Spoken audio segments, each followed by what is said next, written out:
ആപ്കി അദാലത്തിൽ ഭോജ്പുരി ഫിലിമിന്റെ സൂപ്പർ സ്റ്റാറായ ദിനേശ് ലാൽ യാദവ് നിറവയുടെ മേലുള്ള അടുത്ത കുറ്റാരോപണം രാഷ്ട്രീയത്തിന് ഇദ്ദേഹം അനുയോജ്യനായ ഒരു വ്യക്തി അല്ല എന്നുള്ളതാണ്. താങ്കൾ രാഷ്ട്രീയത്തിലേക്ക് ആദ്യം കടക്കുമ്പോൾ അമിതാഭ് ബച്ചൻ താങ്കളോട് പറഞ്ഞിരുന്നു. കാരണം രാഷ്ട്രീയത്തിൽ അദ്ദേഹം കുറെ അനുഭവിച്ചതാണ്.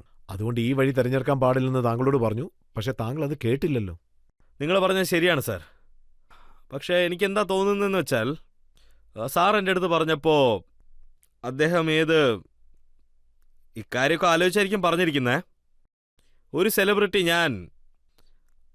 അവർക്ക് വല്ലാത്ത രീതിക്കൊരു റെസ്റ്റ് കിട്ടും, അല്ലെങ്കിൽ അദ്ദേഹം ഭയങ്കര സൗകര്യത്തിലായിരിക്കും, രാജാവിനെ പോലെ ആയിരിക്കും ജീവിക്കുന്നത്. പിന്നെ പോളിറ്റിക്സിലോട്ട് പോയാൽ നിങ്ങൾ താഴെ തറയിലൊക്കെ നടന്നേ പറ്റൂ, ജനങ്ങൾക്കിടയിൽ പോയി പണിയെടുക്കണം. ഒരുപക്ഷെ അദ്ദേഹം അതുകൊണ്ടായിരിക്കും വേണ്ടെന്ന് പറഞ്ഞത്. പക്ഷെ എൻ്റെ തോട്ട് വേറെയാണ് സാർ.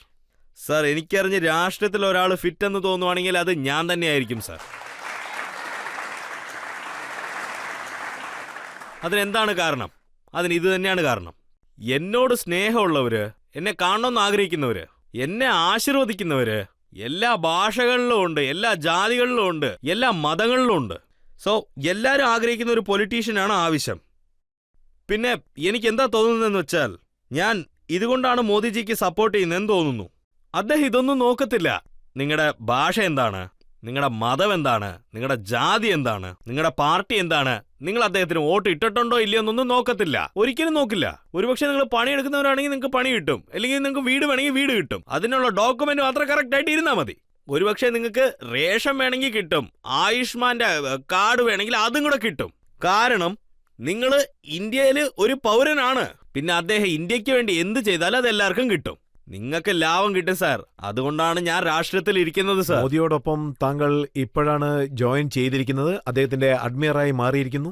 ഒരു സമയത്ത് പാകിസ്ഥാൻ ഇന്ത്യയുടെ മേത്ത് ആക്രമണം ചെയ്തപ്പോ അത് കണ്ട് ഞാൻ വല്ലാണ്ട് പേടിച്ചു പോയി. ആ സമയത്ത് ഞാൻ ഒരു പാട്ട് പാടിയതാ.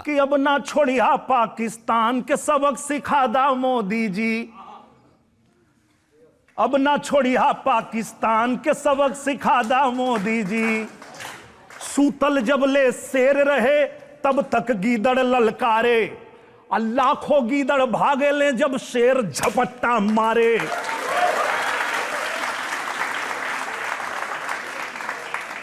तो पाकिस्तान के अब वो कर औकात बता दा मोदी जी. അതിനുശേഷമാണ് സർജിക്കൽ സ്ട്രൈക്ക് നടന്നത്.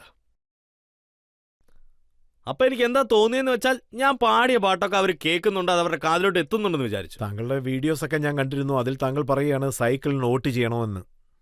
ആരെങ്കിലും ഒരു നല്ല കാര്യം ചെയ്യുവാണെങ്കിൽ അവരെ അപ്രീഷിയേറ്റ് ചെയ്തല്ലേ സാർ പറ്റൂ. പിന്നെ അവരെ സപ്പോർട്ടും കൂടെ ചെയ്യണം. എപ്പോഴാണോ മുലായം സിംഗ് യാദവ് സേഫ്റ്റിയിൽ മിനിസ്റ്ററായിട്ടിരുന്ന സമയത്ത്, ആ സമയത്ത് അദ്ദേഹം ഒരു വലിയ റൂൾ ഇട്ടായിരുന്നു. വെറും തൊപ്പിയോ അല്ലെങ്കിൽ ബെൽറ്റും മാത്രം ജീവൻ ത്യാഗം ചെയ്ത് ആരുടെ വീട്ടിലോട്ട് പോകത്തില്ല. അവരുടെ ശരീരവും അങ്ങോട്ട് പോയി ചേരും, അതിൻ്റെ ഒപ്പം പണവും കൂടെ അവർക്ക് കൊടുക്കാൻ പറ്റും. അന്ന് ഞാൻ അദ്ദേഹത്തിന്റെ ഫാനായി. എനിക്കെന്താ തോന്നിയെന്ന് വെച്ചാൽ, ആഹാ, അദ്ദേഹം എന്ത് നല്ല കാര്യമാണ് ചെയ്തത്. ഞാൻ അദ്ദേഹത്തിന്റെ വലിയ ഫാനായി. അതിനുശേഷം അഖിലേഷ് യാദവ് വന്ന സമയത്ത് അദ്ദേഹം എന്താ പറഞ്ഞതെന്ന് വെച്ചാൽ, ഞാൻ ഒരു മാഫിയയ്ക്കും ടിക്കറ്റ് കൊടുക്കത്തില്ലെന്ന്.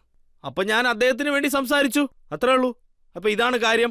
ഇതുപോലെ തന്നെ ഒരു ലീഡർ വേണ്ടത്. അദ്ദേഹം ഒരു മാഫിയയ്ക്ക് ടിക്കറ്റ് തരാൻ പറ്റുന്നത് മുഖത്തടിച്ച പോലെയാണ് പറഞ്ഞത്.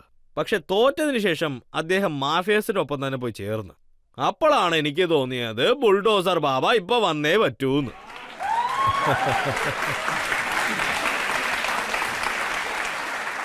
താങ്കളുടെ സിനിമകളിൽ ധാരാളം ബുൾഡോസർ സീനൊക്കെ കണ്ടിട്ടുണ്ട്. ഇപ്പോൾ താങ്കൾ ബുൾഡോസറിനെ കുറിച്ചൊരു പാട്ടും എഴുതിയിട്ടുണ്ട്. അത് ഞാൻ പറഞ്ഞില്ലേ, ആ സമയം ഞാൻ അഖിലേഷ് യാദവിന് ഞാൻ ഫാൻ ആയതാണ്. അദ്ദേഹം മാഫിയയ്ക്ക് ടിക്കറ്റ് തരാൻ പറ്റില്ലെന്ന് പറഞ്ഞ സമയത്ത്. പക്ഷെ അദ്ദേഹം എപ്പോഴാണോ മാഫിയ ജനങ്ങൾക്ക് സപ്പോർട്ട് കൊടുക്കാൻ ആരംഭിച്ചത്, എല്ലാരെയും എൻകറേജ് ചെയ്യുന്ന സമയത്ത് നമ്മുടെ ബുൾഡോസർ ബാബേനെ വിളിച്ചേ പറ്റൂ. അപ്പൊ ഞാൻ പാട്ട് പാടിയേ പറ്റൂ. അപ്പൊ ഞാൻ ഈ പാട്ടും പാടിയിരുന്നു. सांप बिच्छू गोंजर चलेला जब चाँप के, बाबा का बुलडोजर चलेला जब चाँप के.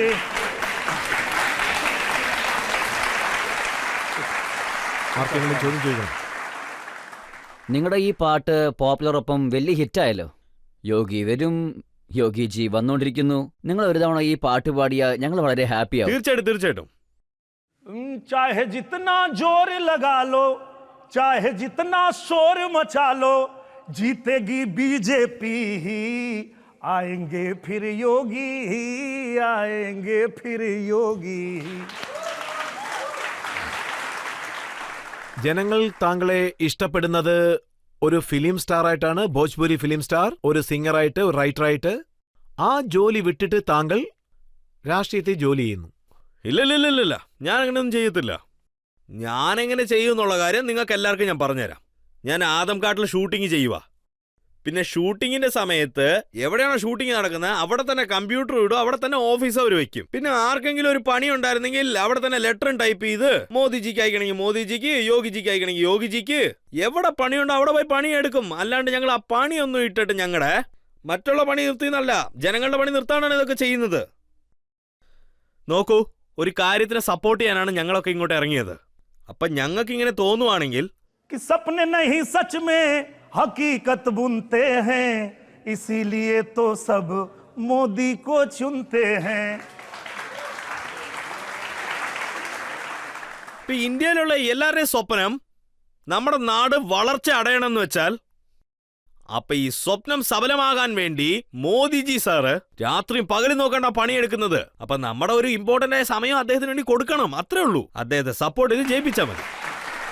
ഒരാൾ ചോദ്യം ചോദിക്കാൻ ആഗ്രഹിക്കുന്നു. താങ്കൾ ആക്ടർ മാത്രമല്ല, ഒരു പൊളിറ്റീഷ്യൻ കൂടിയാണ്. ഒപ്പം ആസംഗഡ് ഇലക്ഷനിലും വിജയിച്ചു. ഇത്തവണ ഒരു കുറവുണ്ടായിരുന്നു. അടുത്ത പ്രാവശ്യം ഈ കുറവ് ഇല്ലാതെയാവാൻ നിങ്ങൾ എങ്ങനത്തെ ഏർപ്പാടുകളാണ് ചെയ്തിരിക്കുന്നത്? ഇതുപോലത്തെ ഏർപ്പാടിന് വേണ്ടിയാണ് ഞാൻ എന്താ ഈ ആപ്കെ അദാലത്തിലൊക്കെ വന്നേക്കുന്നത്. ഇതിനേക്കാൾ ഒരു വലിയ അച്ചീവ്മെന്റ് എന്താണ് ശരി? അതായത് എനിക്ക് എന്താ തോന്നുന്നതെന്ന് വെച്ചാൽ, ഇന്ത്യയില് എന്തോ ഒരു സെലിബ്രിറ്റീസ് ഉണ്ടോ, വലിയ ആൾക്കാരുണ്ടോ, തലവന്മാരുണ്ടോ, എല്ലാവരും ഇവിടെ വന്നിട്ട് പോയതായിരിക്കും. പിന്നെ സാർ എനിക്ക് ഈ ഭാഗ്യം തന്നെങ്കിൽ ഞാൻ എന്തെന്നാ പറയണ്ടേ? ഇതിനേക്കാൾ ഒരു വലിയ ഭാഗ്യം എന്താണ് സാർ ഉള്ളത്?